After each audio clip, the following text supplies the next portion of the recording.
তো যখন আমরা ল্যান্ড করি ঢাকায়, তখন একটা পরিচিত দৃশ্য দেখা যায়। এই দৃশ্য বাংলাদেশের অন্য কোনো জায়গায় দেখা যায় না। সেটা হলো বাক্সে বাক্সে বন্দি জীবন। উঁচু উঁচু কিছু ইমারত দেখা যায়, ইট কাঠ পাথরের কিছু ইমারত, ছোট ছোট বাক্সের মতো, আকাশ থেকে বাক্সের মতো লাগে দেখতে। এই যে বাক্সে বাক্সে বন্দি জীবন, এই দৃশ্যটা ঢাকাতে আসলে দেখা যায়। দেখুন, রাসূলুল্লাহ সাল্লাল্লাহু আলাইহি ওয়াসাল্লাম, একটু মনোযোগের সাথে শুনতে হবে। যখন আমরা ল্যান্ড করি তখন কি দেখি হাইলি কনস্ট্রাক্টেড বিল্ডিংস। ঢাকায় আমরা দেখি হাইলি কনস্ট্রাক্টেড বিল্ডিংস। আজকে থেকে 200 বছর আগে এমন দৃশ্য কেউ দেখেছে কিনা আমার জানা নাই। তবে একটা হাদিস থেকে আমি আলোচনা শুরু করি, তাহলে বুঝতে পারবেন।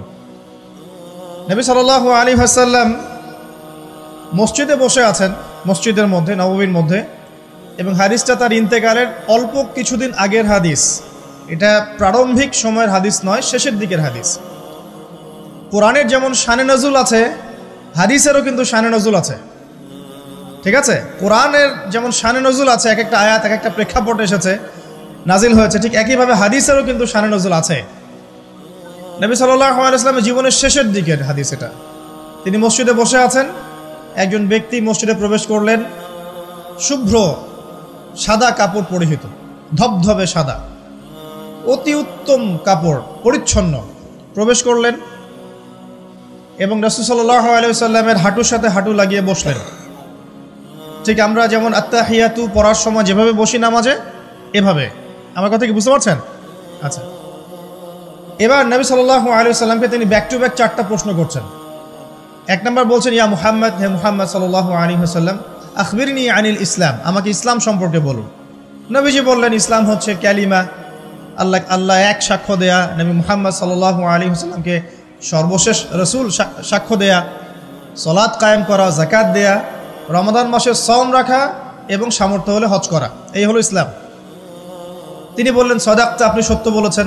ওমর রাদিয়াল্লাহু আনহু বলছেন, ফাআজিবনা লাহু ইয়াসআলুহু ওয়া ইউসাদ্দিকুহু, আমরা তার প্রশ্ন শুনে অবাক হয়ে গেলাম। সে নিজেই প্রশ্ন করছে, নিজেই আবার সত্যায়ন করছে। যে প্রশ্ন করছে সে তো জানার জন্য প্রশ্ন করছে। ছাত্র যদি ওস্তাদের কাছে প্রশ্ন করে যে ওস্তাদ এটা কি, ওস্তাদ বলে এটা এই, তখন সেই ছাত্র যদি বলে যে আপনি সত্য বলেছেন, তার মানে এই ছাত্র আগে থেকে উত্তরটা জানতো, তাই নয় কি? তার মানে এই প্রশ্ন করে আগে থেকেই জানে যে উত্তরটা কি হবে। তো দ্বিতীয় প্রশ্ন করছেন তিনি, বলছেন, আখবিরনি আনিল ঈমান, ঈমান কি, আমাকে ঈমান সম্পর্কে বলুন। নবী সাল্লাল্লাহু আলাইহি ওয়াসাল্লাম বলছেন, ঈমান হচ্ছে 6টা বিষয় বিশ্বাস করা। তুমিনা বিল্লাহ, আল্লাহ বিশ্বাস করবে, ওয়া মালাইকাতিহি, তার ফেরেশতা মণ্ডলীর প্রতি, ওয়া কুতুবিহি, তার সমস্ত আসমানি কিতাবের প্রতি, ওয়া রুসুলিহি, তার সমস্ত রাসূলগণের প্রতি, ওয়াল ইয়াউমিল আখির, পরকালের প্রতি, ওয়াল কদরি খাইরিহি ওয়া শাররিহি, তাকদীরের ভালো মন্দের প্রতি। এই 6টা পিলারে বিশ্বাস করলে আপনি মুমিন হলেন। প্রশ্নকারী বলছে, সাদাকতা, আপনি সত্য বলেছেন। আবারও তৃতীয় প্রশ্ন করছেন, আখবিরনি আনিল ইহসান, হে মুহাম্মদ সাল্লাল্লাহু আলাইহি ওয়াসাল্লাম, আমাকে ইহসান সম্পর্কে বলুন, ইহসান কি জিনিস। নবী সাল্লাল্লাহু আলাইহি ওয়াসাল্লাম বলছেন, ইহসান হচ্ছে আনতা আবুদাল্লাহা কাআন্নাকা তারাহ, তুমি এমনভাবে আল্লাহর ইবাদত করবে যেন তুমি আল্লাহকে দেখতে পাচ্ছ। ওয়া ইল্লাম তাকুন তারাহু ফাইন্নাহু ইয়ারাক, যদি তুমি আল্লাহকে দেখতে না পারো, জেনে রাখবে আল্লাহ ঠিকই তোমাকে দেখছেন। এই আল্লাহ কনসিয়াসনেসের নাম হচ্ছে ইহসান। কি নাম? ইহসান। ইসলামের ভিত্তি পেলাম 5টা, ইমানের কয়টা পেলাম? 6টা। আর ইহসানের ব্যাখ্যা কি পেলাম? আল্লাহ কনসিয়াসনেস, মানে আল্লাহকে হাজির নাজির জেনে ইবাদত করা। কেউ যদি আল্লাহকে হাজির নাজির জেনে ইবাদত করে, সে কিন্তু পাপ করতে পারবে না, তার নামাজে মনোযোগ কিন্তু ডানে বামে যাবে না ইনশাআল্লাহ। তো তিনি বললেন, সত্য বলেছেন আপনি। এবার চতুর্থ প্রশ্ন করছেন তিনি, যে আখবিরনি আনিস সাআ, আমাকে কিয়ামত সম্পর্কে বলুন, কিয়ামত কবে হবে। তখন নবী সাল্লাল্লাহু আলাইহি ওয়াসাল্লাম বলছেন, মাল মাসউলু আনহা বিআ'লামা মিনাস সাইল, এই বিষয়ে প্রশ্নকারীর চেয়ে উত্তরদাতার জ্ঞান বেশি নয়। এই বিষয়ে প্রশ্নকারীর চাইতে উত্তরদাতার জ্ঞান বেশি নয়, মানে কেউই জানে না কিয়ামত এক্স্যাক্টলি কবে হবে। তখন প্রশ্নকারী থেমে যাচ্ছেন না, প্রশ্নকারী আবার প্রশ্ন করছেন, 5 নম্বর প্রশ্ন, যে ফাখবিরনি আন আমারাতিহা, তাহলে আমাকে কিছু আলামত বলেন কিয়ামতে কিছু আলামত বলেন। নবী সাল্লাল্লাহু আলাইহি ওয়াসাল্লাম অনেক আলামত বলতে পারতেন কিন্তু, এবং তিনি বলেছেনও, সারা জীবনে তিনি অসংখ্য আলামত বলেছেন। এবং আলামতগুলোকে দুই ভাগে ভাগ করা যায়, এগুলো বড় এবং কিছুগুলো হচ্ছে ছোট। যদিও বা সবগুলোই আলামত, তবে এটা হচ্ছে ফিকহের বিষয়, উসুলের বিষয়ের মধ্যে আমরা নিয়ে আসতে পারি যে বড় ছোট ভাগ করা যাচ্ছে, আলেম ওলামারা ভাগ করছেন। যাই হোক, 10টা বড় বড় আলামতের কথা বলা হয়েছে। এই 10টা না আসা পর্যন্ত কিয়ামত হবে না।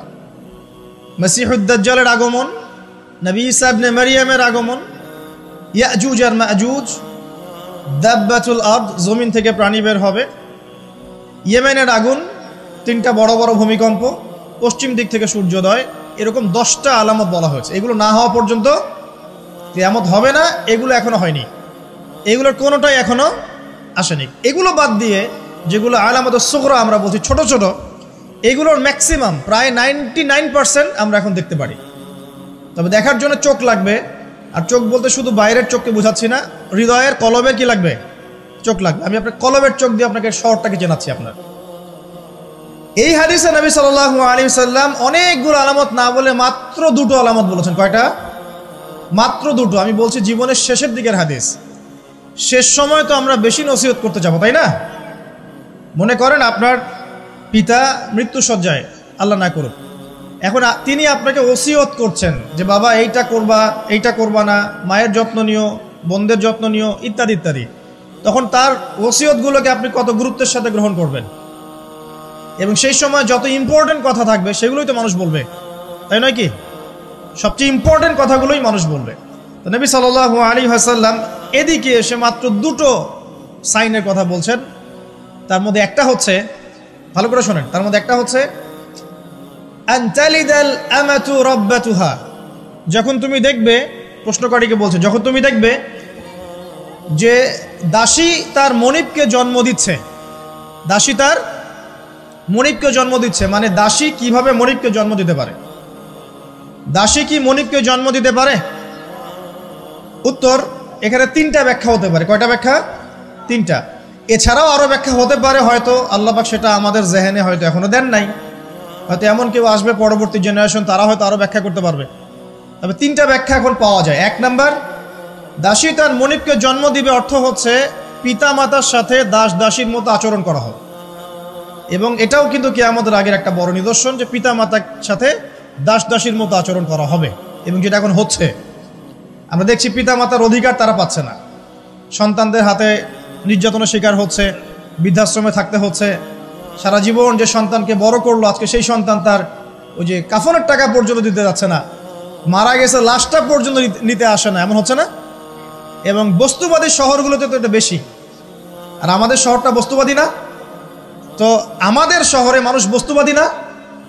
মানুষ বস্তুবাদী, কেউ অন্যের দিকে তাকানোর সময় নাই। এটা বোঝার জন্য আপনাকে ফ্লাইওভারে উঠতে হবে। ফ্লাইওভারে উঠে দাঁড়িয়ে থাকেন, দেখেন মানুষ ছুটছে নিজের চরকায় তেল দেওয়ার জন্য, কারো দিকে তাকানোর সময় নাই। এই সকাল থেকে শুরু হয়, রাত একদম 3টা-4টা পর্যন্ত এটা চলছে, সারাদিন 24/7। উদ্দেশ্য কি? দুনিয়া। অল্প কিছু মানুষের বাইরে আছে যাদের উদ্দেশ্য আখেরাত, বেশিরভাগের উদ্দেশ্য কি? দুনিয়া। বাড়ি, গাড়ি, টাকা, জমি জমা, স্ট্যাটাস, দ্যাটস অল। মানে মানুষের এই কনসেপ্টটাকে বলা হয় মেটেরিয়ালিজম। কি বলে? মেটেরিয়ালিজম মানে বস্তুবাদিতা। কি বলে? কথা বলেন। বস্তুবাদিতা। এই বস্তুবাদী সভ্যতা কারা ছিল? ওই যে পশ্চিমারা, ইউরোপিয়ান সিভিলাইজেশন, এরা সবাইকে বস্তুবাদিতা শিখিয়েছে। মুমিনের চিন্তা থাকে পরকাল কেন্দ্রিক, যে কাজে পরকালের স্বার্থ আছে আমি সেই কাজ করব, যেই কাজে পরকালের স্বার্থ নয় আমি করব না, এটা মুমিনের চিন্তা। আর কাফের মুশরিক বেদিন ফাসেক মুনাফিকদের চিন্তা হচ্ছে যেখানে দুনিয়ার স্বার্থ ওখানে থাকবো, দুনিয়ার স্বার্থ নাই থাকবো না। এই যে দুনিয়ার স্বার্থে মানুষের সারাটা জীবন ক্ষয় করে দেয়া, এর নাম বস্তুবাদিতা, মেটেরিয়ালিজম বলে এটাকে। যাই হোক, আমাদের শহরের বেশিরভাগ মানুষ কি বস্তুবাদী না? এখন সবাই দেখবেন, আমি বুঝাচ্ছি, আমি যতটা পারছি সহজ করার চেষ্টা করছি। ম্যাক্সিমাম আমাদের শহরের মানুষ এখন বস্তুবাদী। সবার চিন্তা একটাই, দুনিয়া, দুনিয়া আর দুনিয়া। যেই দুনিয়া সম্পর্কে নবী সাল্লাল্লাহু আলাইহি ওয়াসাল্লাম বলেছেন, একটু শোনেন। যে মনে করেন এটা একটা মহাসাগর, নবী সাল্লাল্লাহু আলাইহি ওয়াসাল্লাম বলছেন এখানে একটা আঙ্গুল ঢুকিয়ে দাও, দিয়ে বের করো। এই আঙ্গুলে যতটুকু পানি আছে এটা দুনিয়া, আর এই পুরো মহাসাগরে যত পানি আছে এটা পরকাল। একদিন সাহাবীদেরকে নিয়ে নবী যাচ্ছেন সাল্লাল্লাহু আলাইহি ওয়াসাল্লাম, একটা মৃত গাধা বা বকরির বাচ্চা পড়ে আছে, মৃত গাধা বকরির বাচ্চা। সাহাবীদেরকে বলছেন, হে আমার সাহাবীরা, তোমরা কি এই বকরির বাচ্চাটাকে 1 দিরহামের বিনিময়ে কিনতে চাও? কিসের বিনিময়ে? 1 দিরহাম। দিরহাম কি জিনিস সেটা পরে বোঝাবো এখন ইনশাআল্লাহ, ওইগুলো এখন বুঝবেন না। দিরহাম কি জিনিস ওটা পরে বুঝবেন। দিরহাম থাকলে আর রিজার্ভ কমতো না। দিরহাম থাকতো যদি কোনো কান্ট্রি রিজার্ভ আর কমতো না। রিজার্ভ কমে ডলারের ভিত্তিতে, আর ডলার হচ্ছে এখন সারা ওয়ার্ল্ডের ডমিনেটিং কারেন্সি, ওটাকে হার্ড কারেন্সি বলে। মানে আপনি তেল কিনতে চান, 1 কোটি টাকা ব্রিফকেসে নিয়ে আমাদের আবু ধাবিতে চলে যান, গিয়ে শেখদেরকে বলেন যে আমাকে 1 কোটি টাকার তেল দেন, 1 ফোঁটাও তেল দিবেন আপনাকে, দিবে না। যতক্ষণ আপনি ওই টাকাটাকে ডলারে কনভার্ট করবেন তারপর দিবেন, আপনাকে তখন সুন্দর মতো তেল দিবে। এই dollar petrol, dollar petrol, petrol ছাড়া ডলারের এক্সচেঞ্জ নাই। এটা হচ্ছে পেট্রো ডলার মনিটরিং সিস্টেম। এবং এটা নিয়ে কথা বললে আবার এক শ্রেণীর ঘুমটাওয়ালা শায়েখ আছে, বলবে খারেজি হয়ে গেছে। যাই হোক, এটা একটা জুলুম। কিরকম জুলুম? যে আপনি আপনার ইকোনমিক পুরো ব্যালেন্সটাকে ডলারের মানদণ্ডে যাচাই করতে হবে। আপনি যতই সমৃদ্ধশালী হন না কেন, আপনি ওই হার্ড কারেন্সিকে টেক্কা দিতে পারবেন না। আপনার কাছে গোল্ড আছে মনে করেন, সোনা, এখন সোনাটাকে আপনি যে ভাঙাবেন, ভাঙিয়ে যে মানে কান্ট্রির অন্যান্য ডেভেলপমেন্টের কাজে লাগাবেন, তার জন্য ডলারের সিঁড়ি পার হয়ে যেতে হবে আপনাকে। অথচ এই দিনার এবং দিরহাম রাসূল সাল্লাল্লাহু আলাইহি ওয়াসাল্লামের যুগের কারেন্সি ছিল, দিনার দিরহাম, যার ইন্ট্রিনসিক ভ্যালু বা অন্তর্নিহিত মান কখনো কমে যাবে না। দেখাচ্ছি, দাঁড়ান, আমি এমনি এমনি করে কথা বলি না। আসহাবুল কাহফ কত বছর ঘুমিয়েছিলেন বলেন? 309 বছর। 309 বছর। পকেটের মধ্যে কিছু কয়েন ছিল, সোনার আর রূপার কয়েন। এই এলাকা ছেড়ে চলে গেছে, গুহার মধ্যে ঘুমিয়েছে, রাত কাটাবে, আল্লাহ পাক ঘুম পাড়িয়ে রেখেছেন 309 বছর। 309 বছর ঘুম থেকে ওঠার পর তারা বলছে, কেম লাবিস্তুম, তোমরা কতদিন ঘুমিয়েছো? একজন বলছে লাবিস না ইয়াওমান আও বা'দা ইয়াওম, একদিন ঘুমিয়েছি বা একদিনের কিছু অংশ ঘুমিয়েছি। ঠিক আছে, ঘুম থেকে উঠেছে, এখন ক্ষুধার্ত আমরা, যাও এই মুদ্রাগুলো নিয়ে বাজারে যাও, বাজারে গিয়ে দেখো ফালয়ানজুর আইয়ুহা আসকা তুআমা, খেয়াল করে দেখো কোন খাবারটা উত্তম পবিত্র, ওটা নিয়ে আসো। তো 309 বছর একটা মুদ্রা নিয়ে ঘুমানোর পরেও মুদ্রার মান কমে যায়নি। ওই টাকা দিয়ে ঠিকই রুটি কেনা গেছে। এখন আপনি আপনার কারেন্সিগুলো নিয়ে 309 বছর ঘুমানো লাগবে না, আপনি 10 বছর ঘুমান। 10 লাখ টাকা নিয়ে 10 বছর ঘুমান। 10 লাখ টাকার মান যদি 9 লাখ টাকায় না নেমে আনছে, তাহলে আমি নাম বদলাই ফেলাবো। এখন 1 লাখ, দাঁড়ান, ঠিক বলেন না, দাঁড়ান, বোঝেন আগে। এখন এই যে 1 লাখ টাকার মানটা হারালেন আপনি, 1 লাখ টাকার মানটা আপনি হারিয়ে ফেললেন, তো ওই 1 লাখ টাকা আর্ন করার জন্য আপনাকে শ্রম দিতে হয়নি? আপনার মাথার ঘাম পায়ে ফেলতে হয়েছে না? তাহলে আপনার শ্রমটা গেল কোথায়? তাহলে কেউ আপনার শ্রমটা লুটে পুটে খেয়ে ফেলল। যেহেতু আপনার কারেন্সির মানটা ডলার বেসড, এই কারণে ওই মনিটরিং সিস্টেম যারা চালায় ওরা আপনার এভাবে করে শ্রমটাকে সিজ করে ফেলে দেয়। আমি যদি আপনাকে আমার ফার্মে কাজ করিয়ে সারাদিন কাজ করানোর পরে আপনাকে কোনো পারিশ্রমিক না দেই, শ্রমের কোনো মূল্য না দেই, আপনি আমাকে জালেম বলবেন না? বলবেন কি না? ঠিক এই কারণে আমরা বলছি এই মনিটরিং সিস্টেমটাই জুলুম। আর নবীজি বলছে, দিনারের কথা বলছেন, দিরহামের কথা বলছেন। এটা যদি আপনার পকেটে থাকতো 309 বছর কেন, 1000 বছর পর উঠলে ওটার মান সেটাই থাকবে, কমতো না। এই হলো ইসলামিক কারেন্সি। এটা নিয়ে কথা বললে আবার এক শ্রেণীর ঘুমটাওয়ালা শায়েখ আছে, কিছু সত্য কথা ওরা হজম করতে পারে না। তখন দেখা যায় যে একটা ফতোয়া দিবে, এ খারেজি হয়ে গেছে, ফাইজলামি পাইছে। আর কে খারেজি একটু বলে নেই। খারেজি আকীদাটা কি আসলে? খারেজি আকীদা হচ্ছে কোনো ব্যক্তি যদি অন্য কোনো মুসলমানকে যদি কবিরা গুনাহ করার কারণে কাফের মনে করে। কথা বোঝেন? আপনি সুদ খেয়েছেন বা ঘুষ খেয়েছেন বা জেনা করেছেন, এগুলো কবিরা গুনাহ।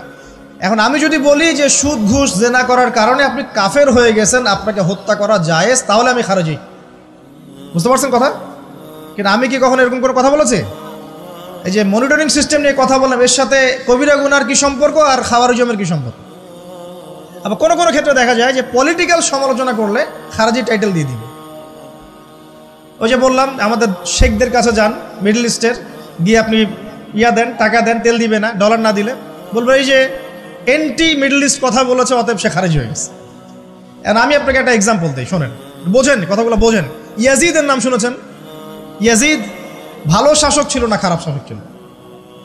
তার আমলে হুসাইন রাদিয়াল্লাহু আনহু শাহাদাতের ঘটনা ঘটেছে, হাররার যুদ্ধ ঘটেছে, সে মদিনা আক্রমণ করেছে, মক্কাও আক্রমণ করেছিল, ম্যাসাকার করেছে।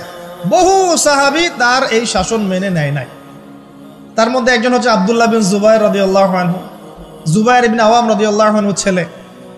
তার অনুসারী অনেক সাহাবী ছিলেন। আর আমাকে বলেন, ইয়াজিদ যখন মক্কা মদিনা আক্রমণ করছিল, ইয়াজিদ যখন মক্কা মদিনা আক্রমণ করছিল বা তার সেনাবাহিনীরা যখন ইমাম হুসাইনকে কারবালার প্রান্তরে শাহাদত দিচ্ছে বা আক্রমণ করছে তার সপরিবারে, এখন যে সাহাবীরা তার বিরুদ্ধে একটু অবস্থান নিয়েছে, এই সবগুলো সাহাবী কি কাফের হয়ে গেছে, তাগুত হয়ে গেছে আর খারাজি হয়ে গেছিল নাকি? তারা কি ইয়াজিদের অন্যায়ের প্রতিবাদ করার কারণে খারাজি হয়ে গেছিল নাকি? পলিটিক্যাল সমালোচনার সাথে খাওয়ারিজমের কোনো সম্পর্ক নেই। কিন্তু এরা এটাকে একটা সুকৌশলে মুসলিম উম্মার যুবকদের মধ্য থেকে সত্য কথা বলার মানসিকতাকে কেড়ে নিয়েছে, সত্যকে উপস্থাপন করার মানসিকতাকে দমিয়ে দেওয়ার জন্য একটা খারেজি ফতোয়া শুরু করে দিয়েছেন, যেখানে সেখানে যা ইচ্ছা বলবেন খারেজি ফতোয়া দিয়ে। সুবহানাল্লাহ। যাই হোক, ওদিকে যাচ্ছি না, আমি মূল জায়গায় আসি। দেখুন, আমরা রাসূলের হাদিস থেকে জানছি দুনিয়ার মূল্য এতটুকু, তুমি কি এই বকরির বাচ্চাটাকে 1 দিরহামের বিনিময়ে কিনবা? সাহাবীরা বলছেন 1 দিরহাম কেন ইয়া রাসূলুল্লাহ সাল্লাল্লাহু আলাইহি ওয়াসাল্লাম, বিনা মূল্যেও যদি আপনি আমাকে এটা দেন বা আমাকে এটা দেয়া হয়, আমি এটা কিনবো না। বিনামূল্যেও যদি আমাকে এই মৃত বা এই পচা গলা এই গাধার বাচ্চা বকরির বাচ্চাকে দেওয়া হয়, আমি কিনবো না। নবী সাল্লাল্লাহু আলাইহি ওয়াসাল্লাম বলছেন এটাই হচ্ছে দুনিয়া। আল্লাহ পাকের কাছে দুনিয়ার মূল্য এই বকরির বাচ্চার চাইতেও কম। এখন আমরা যারা বস্তুবাদিতায় লিপ্ত আছি, দুনিয়ার এই যে ফিকির, সারাদিন দুনিয়ার ফিকির মানুষকে এমনভাবে পেয়ে বসে না, মানুষ দুনিয়ার আলাপ ছাড়া কোনো কথাই বলতে চায় না। দেখবেন একজন আলেমের কাছে বসবেন, সে আপনাকে কোরআনের কথা বলবে, হাদিসের কথা বলবে। একজন দুনিয়াদার মানুষের পাশে বসবেন, 1 ঘন্টা বসে থাকলেও একটা কোরআনের কথা বলবে না, আর হাদিসের কথা মুখ থেকে বের হবে না। আর তার মাথাটা ফাংশন হয়ে গেছে দুনিয়া দিয়ে, ঠিক আছে? সে যদি ড্রাইভার হয়, সারাদিন গাড়ির পেঁচাল পারবে, গাড়ি এটা, গাড়ি ওইটা এমন, গাড়ি ওইটা এমন। সে যদি ইকোনমিক সেক্টরের মানুষ হয়, বলবে এই যে ব্যবসা এমন, এই ব্যবসা এমন, ওই ব্যবসা এমন। সুদী মহাজন হয়, বলবে এই এখানে সুদ দিলে এত হবে, এখানে দিলে এত হবে। আর পলিটিক্স যদি করে, তাহলে সারাদিন পলিটিক্যাল আলাপ করবে। দুনিয়ার সেক্টরে যারা পটু আর কি, দুনিয়ার ফাংশনটা মাথায় এমনভাবে ইনস্টল করা থাকে যে এটা ছাড়া অন্য কোনো কথা তার মুখ থেকে বের হবে না। নবী সাল্লাল্লাহু আলাইহি ওয়াসাল্লাম দুনিয়াকে এত তুচ্ছ করেছেন। এখন আমি আপনাকে বোঝাচ্ছিলাম যে আনতালিদাল আমাতু রাব্বাতুহা, দাসী তার মনিবকে জন্ম দিবে, এর অর্থ একটা এই যে পিতামাতার সাথে এখন দাসীর মতো আচরণ করা হবে। সেটা কি হচ্ছে না বলেন? এটা যারা পিতামাতা হয়েছেন, বার্ধক্যে চলে গেছেন, তারা খুব ভালো করে জানেন। যেই সন্তানের জন্য সারাটা জীবন তারা মাথার ঘাম পায়ে ফেললেন, এই সন্তান তার খোঁজ খবর পর্যন্ত নেয় না। এখন ব্রিটেন, অক্সফোর্ড, হার্ভার্ড থেকে পড়ে আসছে, ঢাকা বিশ্ববিদ্যালয় থেকে বড় বড় ডিগ্রি নিয়ে আসছে, তার বাবা এখন থাকে বৃদ্ধাশ্রমে। জাহাঙ্গীরনগর ইউনিভার্সিটির একজন প্রফেসর, তিনি বৃদ্ধাশ্রমে আছেন। একটা ভিডিও দেখলাম তার, তিনি বলছেন যে আমি আমার পরিবারের জন্য কি না করেছি, আজকে আমি এত বড় প্রফেসর হওয়ার পরে আমার শেষ জীবনটা এখানে কাটছে। মাঝে মাঝে এগুলো দেখলে মনে হয়, মনটা চায় যে আমরাও কিছু বৃদ্ধাশ্রম করি, যাদেরকে আল্লাহ পাক তৌফিক দিয়েছেন আপনারা করবেন। যদিও ইসলামে বৃদ্ধাশ্রমের কোনো জায়গা নাই, মায়ের পায়ের নিচেই সন্তানের বেহেশত, কিন্তু এখন পরিবেশ এত খারাপ যে কিছু কিছু বৃদ্ধাশ্রমের দরকার হয়ে পড়েছে। জাতীয় একটা দৈনিক পত্রিকা দেখলাম, তারা বলছে যে এখন বৃদ্ধাশ্রম সময়ের দাবি হয়ে গেছে, বৃদ্ধাশ্রম এখন সময়ের দাবি হয়ে গেছে। আপনাদের সামর্থ্য থাকলে আপনারা করবেন। শেষ জীবনটা যেন আমাদের এই বার্ধক্যে উপনীত হওয়া মায়েরা এবং বাবারা, তারা যেন আল্লাহর ইবাদত করে কাটাতে পারে এমন একটা পরিবেশ তৈরি করে দিবেন। টেনশন ফ্রিভাবে তারা যেন 3 বেলা খায়, জিকির আজগার করে, তাসবিহ তাহলিল করে, কোরআন তেলাওয়াত করে, শেষ জীবনটা যেন ঈমান ইসলামের উপর থেকে মৃত্যুবরণ করতে পারে, এরকম একটা ব্যবস্থা করে দেন। ইনশাআল্লাহ বহুত নেকি হবে ইনশাআল্লাহ। আল্লাহ পাক আপনাকে বরকত দিবেন ইনশাআল্লাহ। এটা একটা ব্যাখ্যা হতে পারে। সেকেন্ড ব্যাখ্যা হতে পারে এই, দাসী তার মনিবকে জন্ম দিবে অর্থ হচ্ছে এই যে সমাজের ন্যায় অন্যায়, হক বাতিলের মানদণ্ড উল্টে যাবে, কারণ দাসী মনিবকে জন্ম দিতে পারে না। পারে? তার মানে একটা ব্যাখ্যা এটাও হতে পারে, সত্য মিথ্যা হয়ে যাবে, মিথ্যা সত্য হয়ে যাবে কিয়ামতের আগে আগে, হক বাতিল হয়ে যাবে, বাতিল হক হয়ে যাবে। ঠিক এটাও অন্যান্য হাদিসে এসেছে। সত্যবাদীকে বলা হবে মিথ্যাবাদী, মিথ্যাবাদীকে বলা হবে পরম সত্যবাদী। যে ব্যক্তি আমানতদার তাকে বলা হবে খেয়ানতকারী, যে খেয়ানতকারী তাকে বলা হবে পরম আমানতদার। এটা হচ্ছে না এখন আমাদের এই বিজি শহরগুলোতে, এটা হচ্ছে না। আমাদের এখানে বিশ্বাসটা এতই কমে গেছে, দেখবেন কোনো মানুষ যদি সেধে কাউকে খাওয়ায়, আসেন হোটেলে বসেন খান, সন্দেহের চোখে তাকাবে যে না জানি আমাকে কি খাওয়াই দিল, আমাকে খাওয়ায় আবার কি লুটপাট করে, তাই না? দেখেন আমাদের শহর থেকে বিশ্বাসটা কমে গেছে না? একটা বন্ধন টিকে থাকে বিশ্বাসের উপরে। আমি বলি যে একটা সম্পর্ক শুধুমাত্র ভালোবাসার ভিত্তিতে টিকে থাকে না, ভালোবাসার চেয়ে বড় জিনিস হচ্ছে বিশ্বাস। আর সেই বিশ্বাস যখন উঠে যায় তখন পরিবার ভেঙে যায়, স্বামী স্ত্রীর বন্ধন ভেঙে যায়, সামাজিক কাঠামো ভেঙে যায়। আমাদের সমাজ থেকে বিশ্বাসটা উঠে গেছে, দেখবেন কেউ কাউকে বিশ্বাস করতে পারে না। হ্যাঁ, তো এই যে বস্তুবাদিতা আমাদের বিশ্বাসটাকে নষ্ট করে ফেললো। খেয়াল করে দেখেন, এই রাত্রেবেলা গাড়ি নিয়ে যাবেন, রাস্তায় যদি কেউ দাঁড়িয়ে থাকে, ভাই আমি খুব বিপদে পড়েছি একটু লিফট দেন, ভয়েই দাঁড়াবো না এখানে গাড়ি নিয়ে, না জানি আবার কোন ট্র্যাপে ফেলায়, তাই না? বিশ্বাস প্রতারণার কি যুগ, কেউ কাউকে বিশ্বাস করতে পারছে না, কেউ কাউকে বিশ্বাস করতে পারছে না। স্বামী তার স্ত্রীকে বিশ্বাস করে না। এই শহরে বহু স্বামী আছে এই শহরের, স্ত্রীকে বিশ্বাস করে না, কারণ জানে যে আমি বাইরে গেলে ফোনে অনেকগুলো বেটার সাথে লাইন মারে, স্বামী খুব ভালো করে জানে। এ কারণে দেখা যায় স্বামীও বাইরে আবার কয়েকটা একাধিক ওই যে বলবো উপস্ত্রী উপপত্নী জোগাড় করে রেখে দিছে, আছে না? মেয়ে স্ত্রী বাসায়, স্বামী যখন চলে যায় স্ত্রী অন্যের সাথে পরকিয়া করে, আবার স্বামী বাইরে গিয়ে স্ত্রীকে বাদ দিয়ে অন্য মেয়ের সাথে পরকিয়া করে। এই জিনিসটাই শহরে বেশি না কম বলেন? লজ্জা করেন না, সত্যি কথা বলেন, এটা বেশি না কম? বেশি, দিন দিন বাড়ছে। আর যে মিডিয়াগুলো আমরা দেখি এগুলোই শিখায় আমাদেরকে, পরকীয়া শিখায় না? পরকীয়া শিখায়। আর এটা যে এত ভয়াবহ মহামারী আকার ধারণ করেছে না, অনেক ক্ষেত্রে দেখা যায় স্বামী অফিসে যাওয়ার সাথে সাথেই বয়ফ্রেন্ড বাসায় হাজির। এই যে বাক্সে বাক্সে বন্দি জীবন বললাম, বাক্সে বাক্সে বন্দি, ফ্ল্যাটের ভিতরে তো ঢুকলে আর বোঝা যায় না ভিতরে কি হচ্ছে। কত ফ্ল্যাটে যে জেনা হয় এখন এই শহরে, আল্লাহ ভালো জান। এই ফ্ল্যাটের প্রত্যেকটা ইঞ্চি ইঞ্চি মাটি আল্লাহর কাছে সাক্ষী দিবে। যেখানে যে মাটিতে বসে অবিবাহিত যুবক যুবতী জেনা করেছে আর বিবাহিত যুবক যুবতীরা এবং এই স্বামী স্ত্রীর জেনা করেছে, এর ইঞ্চি ইঞ্চি মাটি আল্লাহর কাছে কথা বলবে, এর ইঞ্চি ইঞ্চি মাটি আল্লাহর সামনে কথা বলবে। ইয়াউমা ইযিন তুহাদ্দিসু আখবারাহা, সেদিন ইয়াউমা ইযিন, সেদিন তুহাদ্দিসু আখবারাহা, জমিন তার খবর বলবে আল্লাহর কাছে।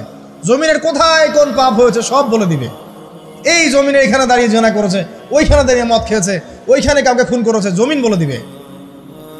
একটা কথা এখানে মাঝখানে বলে দেই, যারা অবিবাহিত যুবক যুবতী আছো, এই লেকচার তোমরা যারা শুনছো, তোমাদের মধ্যে কেউ যদি জেনা করে থাকো, অবিবাহিতর কথা বলছি, তোমাদের কাঁধের মধ্যে এখন 100 বেত্রাঘাতের শাস্তি ঝুলে আছে। সূরা নূরের 1 থেকে 3 নম্বর আয়াত পড়ে দেখবে, অবিবাহিত যুবক যুবতী যদি জেনা করে তাদের শাস্তি হচ্ছে 100 বেত্রাঘাত, তাও জনসমক্ষে, এবং এক বছরের জন্য নির্বাসন। এই বিধানগুলো যদি পৃথিবীর কোনো দেশেও না থাকে, আসমানে আছে। মরার সাথে সাথেই এই বিধান কার্যকর হবে ইনশাআল্লাহ। বাঁচার বুদ্ধি কি? একটাই উপায় আছে। এই লেকচার কানে চলে গেছে, অনতিবিলম্বে ওযু করবে, ওযু করে খালেসভাবে রাতের শেষ রাতে জায়নামাজ বিছাবে, জায়নামাজ বিছিয়ে আল্লাহর সামনে দাঁড়িয়ে 2 রাকাত নামাজ পড়বে, পড়ে নিজের পাপের কথা স্মরণ করে চোখ দিয়ে দরদর করে পানি ফেলে দিবে, আল্লাহকে সেজদায় গিয়ে বলবে, আল্লাহ আমি জেনা করেছি, আমাকে মাফ করে দাও, আমার এই পাপের কথা কেউ জানে না, তুমি জানো, মাফ করে দাও। এই মাফ নেওয়ার পরে আবার ওই যার সাথে করেছেন ওর সাথে আবার লিঙ্ক আপ করার চেষ্টা করেন না। আসো আমরা জেনা করেছিলাম, আসো বিয়ে করে নেই, এটা সলিউশন না। জেনা করেছেন, আগে তওবা করে ফিরে আসতে হবে, তারপরে পুরো জীবন ইসলামিক লাইফ লিড করতে হবে। আল্লাহ যদি দেখেন যে হ্যাঁ আপনি ঠিকঠাক তওবা করে আল্লাহর পথে চলছেন, আল্লাহ তখন আপনাকে নেককার স্ত্রী দিবে ইনশাআল্লাহ। এই একমাত্র রাস্তা যুবকদের জন্য এবং যুবতীদের জন্যও। যুবকরা না হলে পার পেয়ে যেতে পারে, কারণ একটা কথা সমাজে প্রচলিত আছে না, যে ছেলে মানুষের ইজ্জত তো সহজে যায় না, গোপন হয়ে গেছে, কেউ জানে না, আল্লাহ মাফ করে দিয়েছেন, সে হয়তো পার পেয়ে গেল। কিন্তু এই যে মেয়ে, তুমি যে 8-10টা ছেলের সাথে জেনা করেছো, তোমার ইজ্জতের কি হবে? তোমার যে সতীত্ব তুমি নষ্ট করেছো, তুমি তো বিয়ের পর কোনো ঘরে গেলে সে হাজবেন্ডও বুঝতে পারবে তুমি আর সতীসাধী নও, তখন তোমার কি হবে? আল্লাহর কাছে ক্ষমা চান, ইস্তেগফার করেন। জেনার ফলশ্রুতিতে সমাজে মহামারী নেমে আসে, জেনা পরকীয়া অশ্লীলতার কারণে সমাজে এমন সব রোগ ব্যাধির উদ্ভব হয় যেগুলো কখনো ছিল না। এই শহরটা জেনার শহর, আমাদের এই ঢাকা শহর জেনার শহর। আপনাকে এটা বোঝার জন্য আমার লেকচার না শুনে আপনি পেপার পত্রিকা ঘাটেন, অনলাইন সার্চ করেন, দেখবেন এই শহরে আনাচে কানাচে জেনা হয় এবং ওপেন জেনা হয়, মানুষ জেনাকে হালাল মনে করে।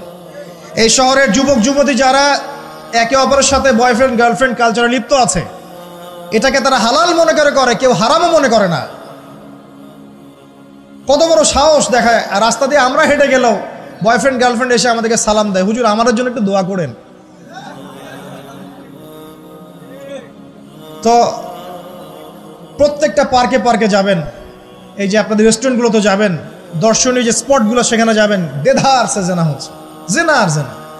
আমি এই যুগের কথাই বলছি। নবী সাল্লাল্লাহু আলাইহি ওয়াসাল্লাম বলছেন, আমাদের নবী বলছেন, আমার উম্মতের একটা অংশ, সবাই না, আমার উম্মতের একটা অংশ অবশ্যই জেনাকে হালাল করে নিবে, অবশ্যই মদকে হালাল করে নিবে, মদ পান করবে কিন্তু মদের নাম অন্য দিবে, এবং তারা গান বাজনা বাদ্যযন্ত্র নর্তকীদেরকে হালাল মনে করে নিবে।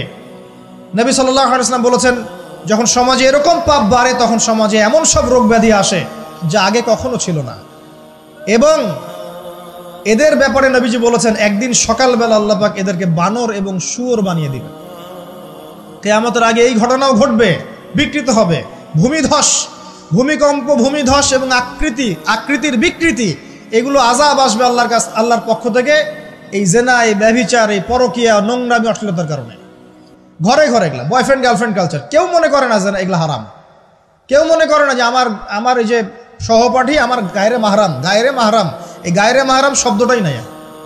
কাজিন, চাচাতো বোন, মামাতো বোন, খালাতো বোন, এই যে কাজিন, এরা জেনা করছে। কি দেখা বাকি রেখেছে এই যুগে আমরা দেখছি যে নিজের মেয়ের সাথে পিতার শারীরিক সম্পর্ক। পেপার পত্রিকা পড়েন, একটু অনলাইন ঘাটেন, দেখেন কোন যুগে আছেন আপনি। সমাজে ন্যায় অন্যায় হক বাতিলের মানদণ্ডই উল্টে যাবে। মানুষ ন্যায়কে অন্যায় মনে করবে, অন্যায়গুলোকে ন্যায় মনে করে নিবে। কোনো মানদণ্ড নাই। আমাদের শহরের এই অবস্থা, শান্তিতে কিভাবে ঘুমাবেন আপনি? নিশ্চিন্তে থাকবেন কিভাবে? কখন যে আল্লাহর গজব চলে আসে। কোরআনে একটা আয়াত আছে, যখন আল্লাহ পাকের গজব আসবে তখন শুধু জালেমদের উপর খাস করে আসবে না। আলেমদেরকে জিজ্ঞাসা করেন, আলেম ওলামাদেরকে জিজ্ঞাসা করেন, যখন আল্লাহর গজব আসবে জালেমদের উপরে শুধু খাসভাবে আসবে না, সবার উপরে আসবে। আমি খুব ভালো মানুষ, ওয়াজ করছি, নসিহত করছি, পার পেয়ে যাবো এমন ভাবার সুযোগই নাই। আপনাকে আপনার সাধ্য মতো অন্যায়ের প্রতিবাদ করার চেষ্টা করতে হবে। লাতা'মুরুন্না বিল মা'রুফ, নবীজি বলছেন, অবশ্যই তোমরা সৎ কাজের আদেশ করো। ওয়ালা তানহাউন্না আনিল মুনকার, অবশ্যই অসৎ কাজে নিষেধ করো। আও লা ইউশিকান্নাল্লাহু আন ইয়াবআসা আলাইকুম ইকাবাম মিন, অন্যথায় আমি আশঙ্কা করি তোমাদের উপর আল্লাহর পক্ষ থেকে বিশাল গজব আসবে। সুম্মা তাদউনাহু, এরপর তোমরা সবাই আল্লাহর কাছে দোয়া করবে, আল্লাহ গজব সরিয়ে দাও। লা ইউস্তাজাবু দুআকুম, তোমাদের দোয়া কবুল করা হবে না। নবী সাল্লাল্লাহু আলাইহি ওয়াসাল্লাম বলেছেন, মান রাআ মিনকুম মুনকারান, তোমাদের মধ্যে যে কেউ হুএভার হি ইজ, যে কেউ যদি কোনো মুনকার, নোংরা গর্হিত কোনো কাজ দেখে, তাহলে যেন ফাল ইউগাইয়ির বিয়াদিহি, তার সামর্থ্য থাকলে হাত দিয়ে যেন ঠেকায়। যাদেরকে আল্লাহ পাক হাত দিয়ে ঠেকানোর ক্ষমতা দিয়েছেন তাদেরকে আল্লাহ জিজ্ঞাসাবাদ করবেন, কেন ঠেকালে না তুমি? জেনার লাইসেন্স দিলে কেন? মদের লাইসেন্স দিচ্ছ কেন? ঠেকালে না কেন? তুমি অন্যায় কাজকে ঠেকালে না কেন? যদি তুমি না পারো, ওয়াইল্লাম ইয়াস্তাতি, যদি সে না পারে, তাহলে ফাল ইউগাইয়ির বিলিসানি, তাহলে যেন মুখ দিয়ে সেটা প্রতিবাদ করে। এই যে মুখ দিয়ে প্রতিবাদ করার ক্ষমতা আলেম ওলামার আছে, যাদের হাতের ক্ষমতা নেই, মুখের ক্ষমতা আছে। সেটাও যদি না পারো, ওয়াইল্লাম ইয়াস্তাতি, সেটাতেও যদি সে সক্ষম না হয়, ফাবিকলবিহি, তাহলে যেন অন্তর দিয়ে ঘৃণাটা পর্যন্ত করে। ওয়াবিযালিকা আদআফুল ঈমান, এটা হচ্ছে ঈমানের সবচেয়ে নিকৃষ্ট একটা অবস্থা, সর্বনিম্ন অবস্থা। এর নিচে ঈমানের কোনো অবস্থাই নাই। তার মানে অন্যায় দেখে আমাদের যাদের মনে কোনো ফিলিংসই কাজ করছে না, তার মানে আমাদের ঈমান নাই। আসলে সহজ কথা, ঈমানের সেই তেজ নাই আমাদের মধ্যে। আসুন, একটা ব্যাখ্যা এটাও হতে পারে, সমাজে ন্যায় অন্যায় হক বাতিলের মানদণ্ড উল্টে যাবে। একটা জায়গায় যাচ্ছি, তার আগে একটা কথা বলতে ভুলে গিয়েছিলাম। এখন বিবাহিত যারা আছে, এই যে দেবর আর ভাবি, এই যে শালি আর দুলা ভাই, মধুর সম্পর্ক না এগুলা? দাঁড়াও, এগুলো মধুর সম্পর্ক। দেখা যায় সুবহানাল্লাহ, এই যে আমার এখানে ফোন আছে না, আমাদের অফিসিয়াল পেজ আছে, অফিসিয়াল পেজে যত প্রশ্ন আসে দেখি ম্যাক্সিমাম জেনা কেন্দ্রিক, ব্যভিচার কেন্দ্রিক, পরকীয়া কেন্দ্রিক। একজন প্রশ্ন করেছে যে দুলা ভাইয়ের চরিত্র এত খারাপ ছিল, আর ওই মেয়ের বয়স তখন কম ছিল, 13 বছর বয়স। 13 বছর বয়সের মেয়ের দিকে সে চোখ দিয়েছে। যাকে বিয়ে করেছে তার সাথে তো সম্পর্ক আছেই, যাকে বিয়ে করেছে ওর সাথে তো সম্পর্ক আছেই। তারপরে আপনার শালির সাথে সম্পর্ক, এখন শালির সাথে তার 2 বছর ধরে সম্পর্ক করার পর সেগুলোর ভিডিও ধারণ করেছে, ধারণ করে তাকে ব্ল্যাকমেইল করছে যে যদি আমার সাথে খারাপ কাজে সে রাজি না হয় তাহলে এই ভিডিওগুলো ভাইরাল করে ফেলবে। এই যে অনলাইনের যুগ, এখন তো মানুষ নিশ্চিন্তে মানুষ যে একটা প্রাইভেট লাইফ লিড করবে সেটাও করতে পারে না। প্রাইভেট লাইফের সব কিছু রেকর্ডেড হয়ে যায় এখন, হয় না? এটা একটা ফিতনা, মহা ফিতনা। এখন সে রেকর্ড করেছে, এইভাবে ব্ল্যাকমেইল করে এই শালীর সতীত্ব নষ্ট করলো। 1 বছর 2 বছর না, 3 বছর ধরে। এখন এই মেয়ে প্রশ্ন করছে পেজের মধ্যে যে এখন তার মানসিক অবস্থা এতই খারাপ, সে জিজ্ঞাসা করছে আমি যদি আত্মহত্যা করি তাহলে আমার পাপ হবে কিনা। এই মেয়েটা যদি আপনার বোন হতো কি করতেন আপনি? আল্লাহ না করুক এই মেয়ে যদি কারো মেয়ে হতো তাহলে কি করতেন আপনি? আপনার কাছের কেউ হলে আপনি কি করতেন? এখানে ওই শাস্তিটা না বলে সামনে যেতে পারছি না। শোনেন, যারা বিবাহিত ব্যক্তি হওয়ার পরেও পরকীয়া করেছেন, বিবাহ করার পরেও পরকীয়ার পাপে লিপ্ত ছিলেন বা এখনো আছেন, জেনে হোক না জেনে হোক করেছেন, অথবা এটা জেনে করেছেন যেটা একটা খারাপ কাজ তারপরেও করেছেন, রাসূলুল্লাহ সাল্লাল্লাহু আলাইহি ওয়াসাল্লামের হাদিস এবং আল্লাহ পাকের কালাম অনুযায়ী তাদের শাস্তি হচ্ছে কোমর পর্যন্ত মাটিতে পুঁতে ফেলে পাথর নিক্ষেপ করে রজম করে হত্যা করা।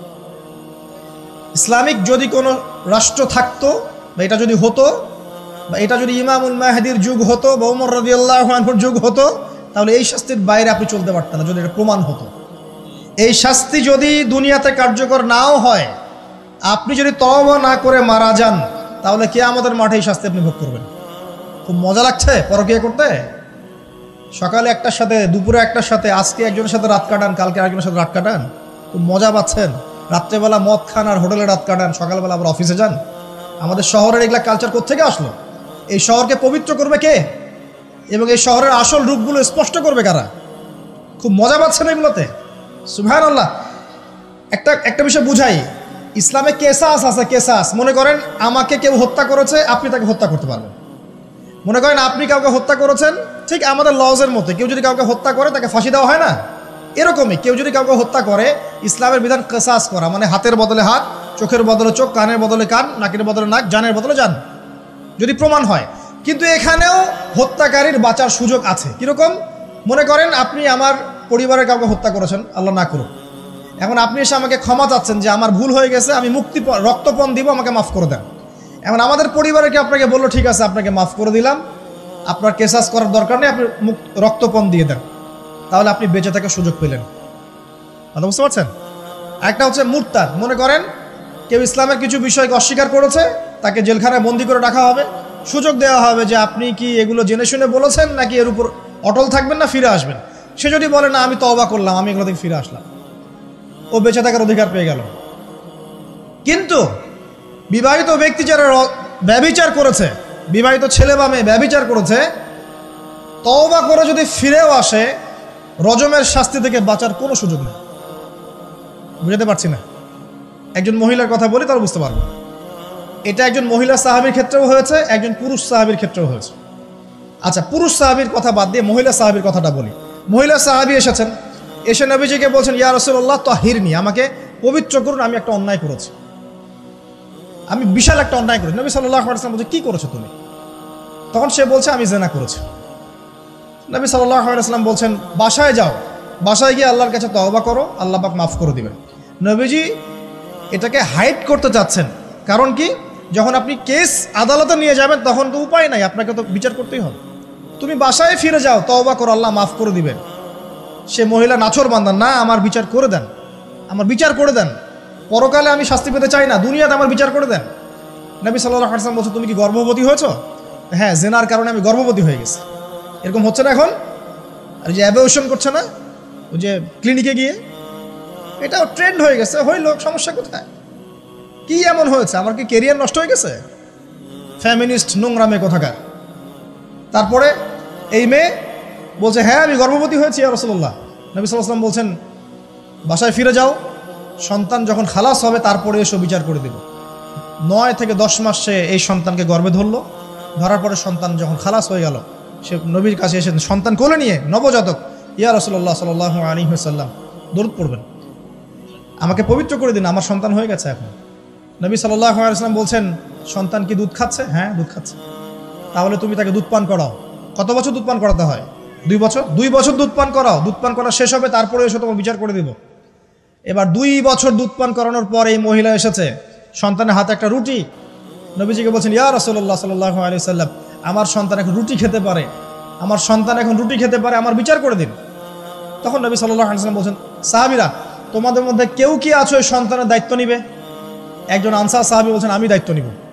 তখন এই আনসার সাহাবীর কোলে নবী সাল্লাল্লাহু আলাইহি ওয়াসাল্লাম এই বাচ্চাকে তুলে দিলেন। তুলে দেওয়ার পর খালিদ বিন ওয়ালিদ রাদিয়াল্লাহু আনহু অন্য সাহাবীদেরকে বললেন যাও এই মহিলাকে নিয়ে যাও, কোমর পর্যন্ত গেড়ে দিয়ে রজম করে হত্যা করো। এবার এই মহিলাকে নিয়ে যাওয়া হচ্ছে, একটা কথা বানিয়ে বলছি না, এই আপনার আলেম ওলামা যারা আছেন জিজ্ঞাসা করবেন কওমি মাদ্রাসা। এই মহিলাকে নিয়ে যাওয়া হচ্ছে, মহিলাকে পাথর নিক্ষেপ করা হচ্ছে। পাথর নিক্ষেপ করার মধ্যে খালিদ বিন ওয়ালিদ রাদিয়াল্লাহু আনহুর পাথরও ছিল। খালিদ বিন ওয়ালিদ রাদিয়াল্লাহু আনহু নাম শুনেছেন না? বীর সাহাবী, তিনি পাথর নিক্ষেপ করেছেন একটা। এই পাথরের আঘাতে ওই মহিলার কোন একটা জায়গায় লেগেছে, গায়ের লেগে রক্ত বের হয়ে গেছে, রক্তের ছিটাটা তার গায়ের এই যে কাপড় এসে পড়েছে। কাপড় এসে পড়ার সাথে সাথে খালিদ বিন ওয়ালিদ রাদিয়াল্লাহু আনহু বলছেন ছি ছি ছি ছি ছি, আমার গায়ের মধ্যে এরকম নোংরা ব্যভিচারী মহিলার একটা রক্ত পড়লো কিভাবে? এরকম একটা তাচ্ছিল্যের কথা বলেছেন। তখন নবী সাল্লাল্লাহু আলাইহি ওয়াসাল্লাম বলছেন হে খালিদ তুমি থামো, হে খালিদ তুমি চুপ করো। তুমি জানো এই মহিলা এই 2 বছরে 3 বছরে এত তওবা করেছে আল্লাহর কাছে, এই সমস্ত তওবা যদি মদিনাবাসীর মধ্যে বন্টন করে দেওয়া হয় তবুও কম হয়ে যাবে। আর আমি এখন দেখছি এই মহিলা জান্নাতে সাঁতার কাটছে। আমি বুঝাতে পারছি না আপনাকে প্রিয় বোন, প্রিয় ভাই, যারা বিবাহিত হয়ে ব্যভিচার করছেন, জিনা করছেন, তিনি তওবা করেছিলেন, তওবা করেছেন, আল্লাহ পাক মাফও করে দিয়েছেন, জান্নাতে চলে গেছেন, কিন্তু পৃথিবীতে তার শাস্তি কায়েম করা হয়েছে। বিবাহিত ব্যক্তি ব্যভিচার করে ফেললে তার পৃথিবীতে বেঁচে থাকার অধিকার সে হারিয়ে ফেলে। আর এই পাপটাকে আমাদের সমাজে এত সহজ বানিয়ে দেওয়া হয়েছে, যে যার সাথে ইচ্ছা পরকীয়া করতে পারে। মেয়েও করছে, ভাবিও করছে, শালিও করে, দুলাভাইও করে, সবাই আমরা পরকীয়া করতে যাচ্ছি। পরকীয়ার 6 লাভ বন্ধ করতে হবে, পরিবারে পর্দা কায়েম করতে হবে, অপসংস্কৃতি ঠেকিয়ে দেন, এগুলা চ্যানেলগুলো বন্ধ করে ফেলেন বাসা থেকে। ইসলামিক সমাজ কায়েম না করতে পারলে আমাদের মা বোনরা সব নষ্ট হয়ে যাবে দিন দিন। আর পরিবারের ইজ্জত যখন চলে যায়, কোনো কিছুর বিনিময়টাকে ফিরে পাওয়া যাবে না। কেন পরকীয়া করতে গিয়েছেন? আল্লাহ, আপনার যদি এতই চাহিদা থাকে আরেকটা বিয়ে করেন না কেন? বিয়ে করতে সাহস কুলায় না নাকি? বিয়ে করলে যে স্ত্রীকে নিয়ে সূর্যের আলোতে ঘুরতে হয়, ওই জন্য ইঁদুরের মতো রাতের বেলা অন্ধকারে আপনি থাকতে চান, সিংহের মতো সকালবেলা সূর্যালোকে স্নান করতে পারেন না। কথা বুঝতে পারেন না? বিয়ে করলে স্ত্রীকে নিয়ে পুরুষের মতো, সুপুরুষের মতো সূর্যের আলোকে আপনি হাঁটবেন রাস্তায়, কাউকে ভয় করবেন? আপনার মতো কোনো ভয় কাজ করবে না। আর এখন আপনি ইঁদুরের মতো রাতের অন্ধকারে রাত কাটান অন্য মেয়ের ঘরে গিয়ে। এই শহরের এই মহামারীগুলো বন্ধ করতে হবে। আমি এই শহরের একজন শুভাকাঙ্ক্ষী বাসিন্দা, আমি এখানকার, আমি আমার চোখ দিয়ে যা দেখছি এটা দেখার পর চুপ থাকতে পারি না। আমরা সব জায়গায় জানা দেখছি, মাদক দ্রব্য দেখছি, আর পরকীয়া দেখছি। পর্নোগ্রাফির তো শেষ নাই, প্রত্যেকের ফোনে ফোনে পর্নোগ্রাফি, এভরিবডি। দেখবেন অনেক সময় মাদ্রাসার শিক্ষকের দ্বারা ছাত্র বালাৎকার হচ্ছে, হয়নি? সম্ভব কিভাবে? কারণ ওই শিক্ষক পর্নোগ্রাফিতে আসক্ত ছিল। আপনি চেক করে দেখেন, পর্নোগ্রাফিতে আসক্ত হওয়ার ফলে সে হিতাহিত জ্ঞান হারিয়ে ফেলেছে। সে বাচ্চা, ছেলে বাচ্চা না মেয়ে বাচ্চা, কিছু দেখার সময় নেই। ওই প্রবৃত্তির জানোয়ারের যে স্বভাবটা সে আর দমন করতে পারছে না।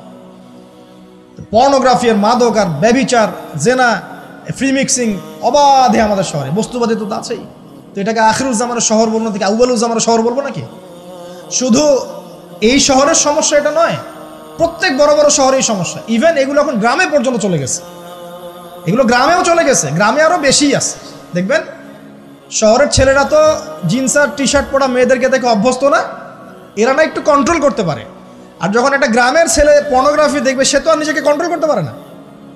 বুঝতে পারছেন না? আমাদের শপিং মলগুলোতে গেলে আমরা দেখি টি শার্ট আর গেঞ্জি পরা মেয়ে ঘুরছে, তাই না? এটা দেখতে দেখতে অভ্যস্ত আমরা, এই জন্য আমরা কন্ট্রোল করতে পারি কিছুটা হলেও, তাই না ছেলেরা? কিন্তু গ্রামের ছেলে মেয়ে যারা, তারা কিন্তু পর্ন দেখলে আর কন্ট্রোল করতে পারে না। দেখুন গ্রামে ধর্ষণ দিন দিন বাড়ছে, ডে বাই ডে। এই সমস্যাগুলো বড় বড় প্রত্যেক বিগ সিটিজ অ্যান্ড টাউনে এই সমস্যা, একই সমস্যা। এগুলো ছড়ালো কারা? ওই পশ্চিমাদের থেকে এই সমস্ত বিশ্বে এগুলো ছড়িয়ে গেছে।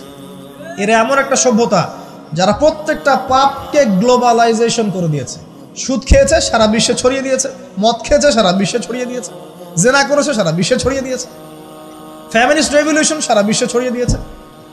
ব্যাংকিং, সুদভিত্তিক ব্যাংকিং সিস্টেম সারা বিশ্বে ছড়িয়ে দিয়েছে। প্রত্যেকটা সমস্যা দেখবেন ওখান থেকে সারা বিশ্বে ছড়িয়ে গেছে। আর আমরা মনে করি ওরাই নাকি মানবতার মুক্তির পথ দেখাবে। সুবহানাল্লাহ। ওরা তো ছেলে ছেলে বিয়ে করে। যে সম্প্রদায় ছেলে ছেলে বিয়ে করে, ও আমাকে ভালো মন্দ শিখাবে? ওখানে তো একটা প্রত্যেক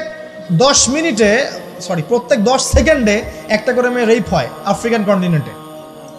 জার্মানির, আমি পর্নোগ্রাফির একটা লেকচার দিয়েছি, দেখবেন নীল দর্পণ, ওখানে সব ডিটেলস দিয়েছে। জার্মানি, ব্রিটেন বলেন, আমেরিকা বলেন, এই প্রত্যেকটা কান্ট্রির মধ্যে প্রত্যেক মিনিটেই একটা করে মেয়ে ধর্ষণের শিকার হচ্ছে। ওরা আমাকে শিখাবে নারীর স্বাধীনতা, অধিকার?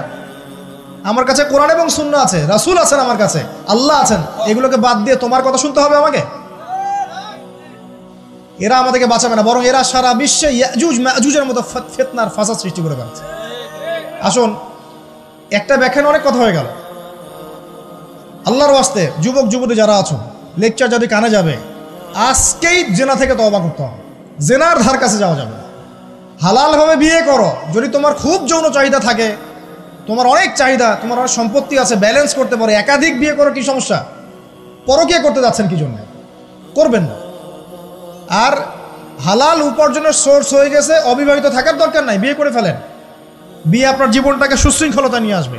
আমি গার্ডিয়ানদেরকে রিকোয়েস্ট করবো যে বিয়েটাকে সহজ করে দেন, কঠিন জটিল করেন না, জেনা বাড়তে থাকবে। না হলে যে সন্তান, যে ছেলেটাকে মেয়েটাকে ছোট মনে করছেন না, ছোট নাই, সে অলরেডি 4-5 ঘাটের পানি খেয়ে আসছে, দেখবেন। আপনারা পরিসংখ্যান দেখেন, বাংলাদেশের ইয়াং ইউথ জেনারেশন যারা আছে, এদের মধ্যে ম্যাক্সিমামই বিবাহ বহির্ভূত সম্পর্ক স্বাদ পেয়ে গেছে অলরেডি। স্কুল কলেজ পাশ করেনি, এখন পর্যন্ত যৌন সম্পর্ক করে বসে আছে। আর ছোট ছোট মেয়েগুলোকে ছোট মনে হয়, বদের হাড্ডি সবগুলো। সব জায়গায় দেখবেন এরা বেশি বদের হাড্ডি। কেন বলছি জানেন? এরা ছেলেদেরকে সিডিউস করে। ভালো মেয়ে কোথায় খুঁজে পাবেন এখন? খুব রেয়ার, খুবই ডিফিকাল্ট। অতএব বিয়েটাকে সহজ করেন, জেনাটাকে বন্ধ করেন, পরকীয়া রাস্তা বন্ধ করেন। এগুলো শাস্তি দুনিয়াতে না পেলেও পরকালে পেতে হবে। কিন্তু রাসূলুল্লাহ সাল্লাল্লাহু আলাইহি ওয়াসাল্লাম মেরাজের রাতে গিয়ে দেখে এসেছেন যে একটা চুলা দেখেছেন, তন্দুর চুলার মতো, নিচের দিকটা ফাঁপা, উপরের দিকটা সরু, আগুন জ্বলছে দাউ দাউ করে, এক শ্রেণীর মানুষকে পোড়ানো হচ্ছে। আগুন যখন ফ্লো বাড়ছে, মানুষ উপরে আসছে, ফ্লো কমছে, নিচে নামছে, এভাবে। রাসূলুল্লাহ সাল্লাল্লাহু আলাইহি ওয়াসাল্লাম জিজ্ঞাসা করলেন, ইয়া জিবরিল, এরা কারা? জিবরাইল আলাইহিস সালাম বলছে, এরা আপনার উম্মতের সেই সব ব্যক্তি যারা জেনার পাপে লিপ্ত ছিল, এবং তাদের এই আযাব থেকে এত দুর্গন্ধ বের হচ্ছে কল্পনা করতে পারবেন না। আর এক শ্রেণীর লোককে দেখেছেন, সামনে এই যে ভালো গোশত, পাশে খারাপ পচা গোশত, বসে বসে পচা গোশত খাচ্ছে, ভালো গোশত খাচ্ছে না। শাস্তি হচ্ছে কবরে, বারজাখের জগতে। নবী জিজ্ঞাসা করছেন, এরা কারা? জিবরাইল আলাইহিস সালাম বলছে, এরা হচ্ছে আপনার উম্মতের সেই সব ব্যক্তি যাদের ঘরে পবিত্র স্বামী ছিল, পবিত্র স্ত্রী ছিল, তাদের সাথে সন্তুষ্ট না থেকে তারা পরকীয়া করেছে। আল্লাহ পাক আমাদের শহরটাকে হেফাজত করবেন। এখানে একটাই সলিউশন, ইসলামিক অনুশাসন, আদারওয়াইজ অন্য কোনো সলিউশন নাই। কতক্ষণ ভালো থাকবেন আপনি? চতুর্দিক থেকে আপনাকে জেনায় উদ্বুদ্ধ করা হচ্ছে। আপনি অনলাইনে ঢোকেন, এই যে ফোনটা নেন, ফেসবুকে ঢোকেন, ইউটিউবে ঢোকেন, খালি জেনা আর জেনা। মানে জেনাটাকে এমনভাবে দেখানো হয় যে কি যে মজার একটা বিষয়, কি যে মজা একটা। অথচ জানেন, জেনার মধ্যে যার্রা পরিমাণ কোনো সুখ নাই। আপনি হালালভাবে বিয়ে করেন, আপনি যে সুখটা পাবেন, আপনি শত শত জেনা করলে সে সুখ পাবেন না।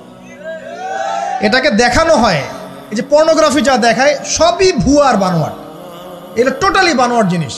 শুটিং আছে না, শুটিং, ওই যে নায়ক নায়িকা নাচানাচি করে, শ্যুট করে না, ঠিক সেম ভাবে এটাকে শ্যুট করা হয়। এগুলো শুটিং জাস্ট, আর কিছু না। তো কেন ছড়িয়ে দেওয়া হলো? কারণ মুসলিমদের ঈমান, তাদের তাকওয়া, তাদের কলবের যে নূর, এটাকে নষ্ট করার জন্য। কারণ মুসলিম যুবকরা যদি ইসলামের আলোয় উদ্ভাসিত হয়, তাদেরকে ঠেকানো তো এত সহজ নয়। তাদের দ্বারা ইনশাআল্লাহ দেশ, জাতি এবং উম্মার খেদমত হবে। এই কারণে তারা সুকৌশলে এটা করেছে। আসেন, অনেক লম্বা না করে আমি ফিনিশিংয়ের দিকে টানছি এখন এদিক থেকে। দ্বিতীয় ব্যাখ্যা এটা হতে পারে যে সমাজে ন্যায় অন্যায়, হক বাতিলের মানদণ্ডই কি হবে, উল্টে যাবে। উল্টে গেছে কিনা? মানুষ এখন মিথ্যাবাদীকে সত্যবাদী মনে করে কিনা? এবং ওয়ার্ল্ডের যত বড় বড় মিথ্যা নিউজগুলো হয় সবাই এগুলোকে সত্য মনে করে না, আর সত্য নিউজগুলোকে মানুষ মিথ্যা মনে করে। আমানতদার একটা ব্যক্তি বলে যে চরম খেয়ানতকারী ব্যক্তি বলে আমানতদার। যার চরিত্র দেখবেন সবচেয়ে খারাপ, ওকে বলছে একেবারে কি চরিত্র, মহান চরিত্র অধিকারী। আর সবচেয়ে উন্নত চরিত্র অধিকারী নবী সাল্লাল্লাহু আলাইহি ওয়াসাল্লামকে মানুষ গালি দেয়, তাই না? তো দেখেন, মানদণ্ড উল্টে গেছে। আরেকটা ব্যাখ্যা বলছি এই হাদিসের শব্দটার, আনতালিদ আলামাতু রাব্বাতুহা। হ্যাঁ, সত্যি সত্যি দাসী মনিবকে জন্ম দিতে পারে, এটা বোঝার জন্য এই যুগটাই সবচেয়ে উৎকৃষ্ট। কিভাবে জন্ম দিতে পারে দেখুন, একটু মনোযোগ দেন। ফেমিনিস্ট রেভলিউশনের কারণে বহু মেয়ে বাইরের সভ্যতা, যারা এইসব কান্ট্রিতে না, বাইরের কান্ট্রিগুলোতে বাচ্চা কাচ্চা নেওয়ার সময় পায় না। ফেমিনিস্ট রেভলিউশনের কারণে বহু মেয়ে বাচ্চা কাচ্চা নেওয়ার সময় পায় না। বাচ্চা নিবে কিভাবে? এখন সন্তান তো দরকার। তখন কি করে? মধ্যবিত্ত, নিম্ন মধ্যবিত্ত কান্ট্রিগুলো থেকে কিছু মেয়েকে হায়ার করা হয়। তাদের যে গর্ভটা, এটাকে হায়ার করা হয় যে তোমার গর্ভে আমার স্পার্ম ইনজেক্ট করা হবে এবং 9 মাস সেখানে সন্তানটা হবে। তারপর সন্তান জন্ম দিয়ে তুমি তোমার অনারিয়াম নিয়ে চলে যাবে। মনে করেন, বুঝাচ্ছি, মনে করেন আমেরিকার একটা কাপল, ওদের তো মেয়েদের বাচ্চা কাচ্চা নেওয়ার সময় নাই। প্রোগ্রেস, এগিয়ে যাওয়া, ইজ্জত থাকে না। 10-15 বছরের মধ্যেই সারা জীবন এভাবেই তারা চলে। 10টা-20টা জেনা হয়, এগুলো কোনো বিষয় না। ডিভোর্স তো সকালে বিয়ে হলে বিকেলে ডিভোর্স হয়। বাচ্চা কাচ্চা নেওয়ার ফুরসত নাই। এখন আমেরিকান এক মেয়ে ধরেন, এক ছেলে ধরেন, একটা শ্রীলঙ্কার কোনো মেয়ের গর্ভ ভাড়া করেছে। এখন গর্ভের সন্তান হলো, সন্তান জন্ম দেওয়ার পরে এই সন্তানটা নিয়ে তাকে তার অনারিয়াম দেওয়া হচ্ছে $10,000-20,000 ডলার নিয়ে সে বাচ্চাটা দিয়ে দিল। এই যে বাচ্চাটা যে হলো, এই বাচ্চাটা হচ্ছে মনিবের, আর এই মেয়েটা হচ্ছে এখানে দাসী। এই যে দাসী তার মনিবকে জন্ম দিল কি দিল না? বুঝতে পারছেন না কথা মনে হয়? এই ব্যাখ্যাটা আজকে থেকে 30-40 বছর আগেও করা যেত না। এখন 30-40 বছরের মধ্যেই ব্যাখ্যাটা করা যায়। ইসলাম এভাবেই চিরপ্রাচীন, চির নতুন, চির আধুনিক। কথা বুঝতে পারছেন? অতএব এটা একটা আলামত নবীজি বলেছেন যে দাসী তার মনিবকে জন্ম দিবে। আরেকটা আলামত বলেছেন, এটা ব্যাখ্যা করে আমি শেষ করছি। দেখুন কোন হাদিসের কথা বলছি। ওই যে ব্যক্তি আসলো সাদা কাপড় পরে, 4টা প্রশ্ন করলো, তার মধ্যে শেষ প্রশ্ন হচ্ছে কিয়ামত কবে হবে? নবীজি বলছেন আমি তো জানি না, কারণ এক্স্যাক্টলি কোন ডেটা হবে আমরা কেউ জানি না। প্রশ্ন করে উত্তরদাতার জ্ঞান সমান। আলামত বলে দেন, প্রথম আলামত বললেন এটা। সেকেন্ড আলামত কি বলছেন, খুব ভালো করে শুনুন। দ্বিতীয় আলামত বলছেন ওয়ান তারাল, যখন তুমি দেখবে, ওয়ান তারাল হুফাতাল উরাতাল আলাতা রিয়াশাই ইয়াতাতাওয়ালুনা ফিল বুনিয়ান। এরকম 5টা শব্দ। যখন তুমি দেখবে সমাজের সবচেয়ে নিম্ন শ্রেণীর, বিনা কাপড়ের, বিনা জুতার, মানে কাপড় কেনার টাকা নাই, জুতা পরার টাকা নাই, নগ্ন পদের, নগ্ন দেখে, রিয়াশাই মানে হচ্ছে এই রাখাল শ্রেণীর মানুষ।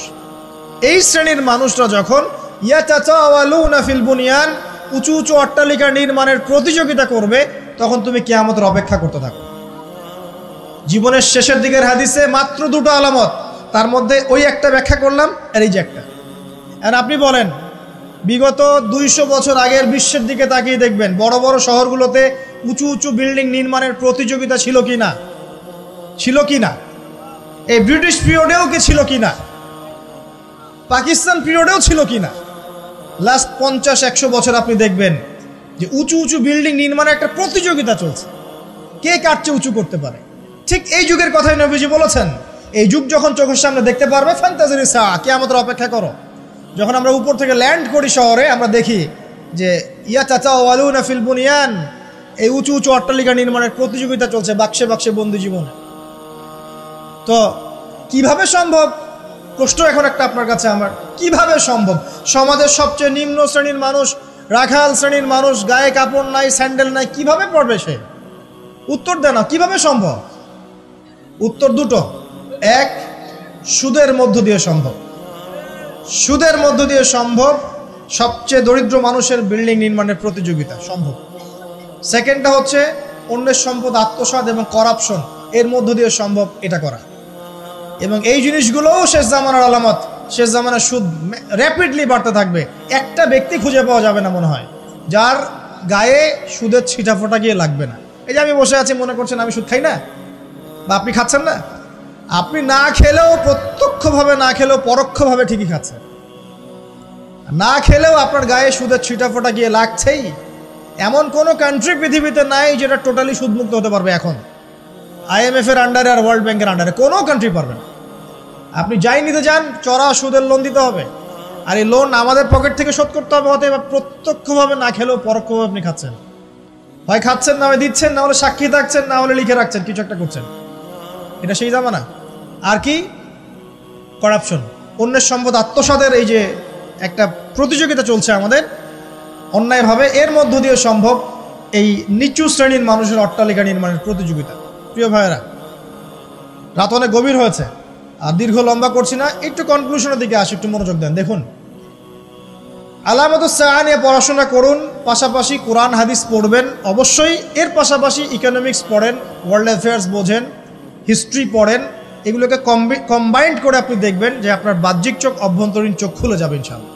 আপনি বুঝতে পারবেন যে এখনকার সময় আর 100 বছর আগের সময় সেম না। এখন বহু কিছু দেখা যাচ্ছে যেগুলো আগে দেখা যেত না। আর আমরা আমাদের শহরটাকে যদি বাঁচাতে চাই, তাহলে আমাদের এই জেনার মহামারী থেকে বের হতে হবে, মাদকের মহামারী থেকে বের হতে হবে, সুদের মহামারী থেকে বের হতে হবে, অবিশ্বাস প্রতারণার এই যুগ থেকে বের হতে হবে, ব্যভিচারের যুগ থেকে বের হতে হবে। আমাদের পারিবারিক মূল্যবোধগুলো ঠিক করতে হবে। সবাইকে কোরআন সুন্নাহর জ্ঞানে জ্ঞানী হওয়ার চেষ্টা করতে হবে। বস্তুবাদিতা, দুনিয়ার মোহ থেকে আগে বের হতে হবে। দুনিয়ার মোহ থেকে বের হতে হবে। দুনিয়ার মোহটা থেকে বের হলেই সব ঠিক হয়ে যাবে ইনশাআল্লাহ। কবর, পরকাল, আখেরাত, এগুলো চিন্তা ফিকির সবসময় থাকলেই বের হতে পারবেন ইনশাআল্লাহ। শিয়ানা ধার্মিক হওয়ার দরকার নাই। ধর্ম খুব ভালো বুঝি, দুনিয়াটা আগে বুঝি, ধর্ম পরে বুঝি, প্রয়োজন নাই। এটা শিয়ানা ধার্মিক। আগে দুনিয়ার স্বার্থ ঠিক বুঝবে, তারপর পরকাল। নো, আগে পরকাল বুঝবো, তারপর দুনিয়া। যে কাজে পরকালীন স্বার্থ নাই, আমি নাই। যে কাজে পরকালীন স্বার্থ আছে, আমরা আছি ইনশাআল্লাহ। প্রত্যেক মুসলিম যুবক যুবতী, তরুণ তরুণী এবং আমাদের শ্রদ্ধেয় বড়রা যারা আছেন, সকলের প্রতি একটা আমার প্রাণ ভরা একটা নসিহত যে আমাদের সবাইকে আগে জ্ঞান অর্জন করতে হবে, চর্চা বাড়াতে হবে। পাশাপাশি আধ্যাত্মিকত্ব অর্জন করতে হবে, এহসান দরকার, ইমানের আলো দরকার, ইসলামের পরিপূর্ণতা দরকার, আংশিক না, পরিপূর্ণ ইসলাম দরকার। উদখুলু ফিস সিলমি কাফা, পরিপূর্ণরূপ। নৈতিকতার অবক্ষয় হয়েছে, এটাকে ঠিক করতে হবে। আমাদের যুবক সমাজকে মাদকের মহামারী থেকে বের করতে হবে। ওদের জন্য রিজিকের সোর্সগুলো বাড়াতে হবে। উদ্যোক্তা হয়ে যান, পড়াশোনা করে উদ্যোক্তা হয়ে যান, ব্যবসা করেন, ব্যবসায় অগ্রগামী হন, প্রয়োজনে কৃষিভিত্তিক অর্থনীতিতে যান, উদ্যোক্তা হয়ে যান। হয়ে গেছে, বিয়ে করে ফেলেন, পারিবারিক আদর্শ ঠিক করেন। পরিবারে চাল ডাল নাই, পরিবারে পর্দা যেন থাকে। পরিবারে চাল ডাল নাই, পরিবারে পর্দা থাকতে হবে। পরিবারে খাবারের সংকট আছে, থাক, পরিবারে নামাজ থাকতে হবে, তালিম থাকবে, কোরআন থাকবে, সন্তানদেরকে ইসলামিকভাবে প্রতিপালন করতে হবে। শেষ জামানার আলামতগুলো যখন দেখা যাচ্ছে, এখন আর আয়েশ করে বসে থাকার কোনো সুযোগ নাই। সর্বপ্রথম নসিহত, পড়াশোনা করুন, বস্তুবাদিতা থেকে বেরিয়ে আসুন, ম্যাটেরিয়ালিজম থেকে বেরিয়ে আসুন, পরকালের বান্দা হয়ে যান। পরকাল ঠিক আছে, তারপর দুনিয়া ঠিক করেন। অল্পতে সন্তুষ্ট থাকার চেষ্টা করেন। এত বেশি প্রয়োজন নয় আমাদের। দুনিয়ার জীবনে এসেছি একটা পানির মতো, হাতের মধ্যে লেগে থাকা পানি, আর পরকালটা পুরো মহাসমুদ্র। মৃত গাধার মতো দাম নয় আল্লাহর কাছে দুনিয়ার। অতএব এত বেশি ফোকাস করার দরকার নেই। যতটুকুতে আমাদের হয়ে যায়, ব্যাস সন্তুষ্ট থাকেন। মা বোনদেরকে পর্দা রাখার চেষ্টা করেন। আপনার মেয়ের দিকে খেয়াল রাখেন, মেয়ের দিকে খেয়াল রাখেন। এই 8 বছর 9 বছর মেয়ে হয়ে গেছে, ওর দিকেও খেয়াল রাখতে হবে আপনাকে। প্রচুর বাচ্চাদের উপরে অ্যাবিউজিং বেড়েছে, বাচ্চাদের উপরে অ্যাবিউজিং প্রচুর বেড়ে গেছে। ছোট ছোট বাচ্চাদেরকে রেপ করা হচ্ছে এখন। বাসায় পর্দা খুব স্ট্রিক্টলি মেনটেন করতে হবে। এই বয়ফ্রেন্ড গার্লফ্রেন্ড কালচার বাদ দেন। এই জেনার নামে বয়ফ্রেন্ড গার্লফ্রেন্ড কালচার বন্ধ করেন, ফ্রি মিক্সিং বন্ধ করেন। আপনার মেয়েকে পড়াতে চান, আপনি মেয়েদের স্কুলে দেন, মেয়েদের কলেজে দেন, মেয়েদের মাদ্রাসায় দেন। ফ্রি মিক্সিং আছে ওখানে দিয়েন না। আপনি চাকরি করতে যাচ্ছেন মেয়ে হয়ে, যেখানে মেয়েরা চাকরি করে সেখানে করেন। ছেলেদের সাথে ফ্রি মিক্সিংয়ে যায় না। যদি ইজ্জতের মূল্য থেকে থাকে তাহলে এগুলো করেন। আর না হলে ওই যে একটা স্বনামধন্য কলেজের নাম দেখলেন কয়েকদিন আগে, একটা সার্টিফিকেট অর্জন করার জন্যে যদি আপনাকে অন্যের বিছানায় রাত কাটাতে হয়, ওই সার্টিফিকেটের মুখে থুতু দিই আমরা। কোনো প্রয়োজন আছে? ইজ্জত বিক্রি করে সার্টিফিকেট অর্জন করতে হবে? আর তোমরা একটা চাকরি পাওয়ার জন্যে অন্যায়ভাবে অন্যদেরকে হল থেকে বহিষ্কার করছো, পিটাচ্ছ, হকি স্টিক দিয়ে মারছো, এর ফল কি তোমাকে পরকালে ভোগ করতে হবে না? একটা চাকরির জন্য তুমি তোমার গায়রতকে বিসর্জন দিয়ে দিলা, অনেস্টিকে বিসর্জন দিয়ে দিলা। রিজিকের মালিক কে? অতএব আল্লাহ রিজিক দিবে তোমাকে। অন্যায়ের সাথে আপোষ করে চাকরি পেতে যাও না। অন্যায় কাজ করে অন্যায়ের পথে থেকে অন্যায়ের পথে যারা আছে ওদেরকে সন্তুষ্ট করে চাকরির আশা করো না। ওই চাকরিতেও কোনো বরকত থাকবে না।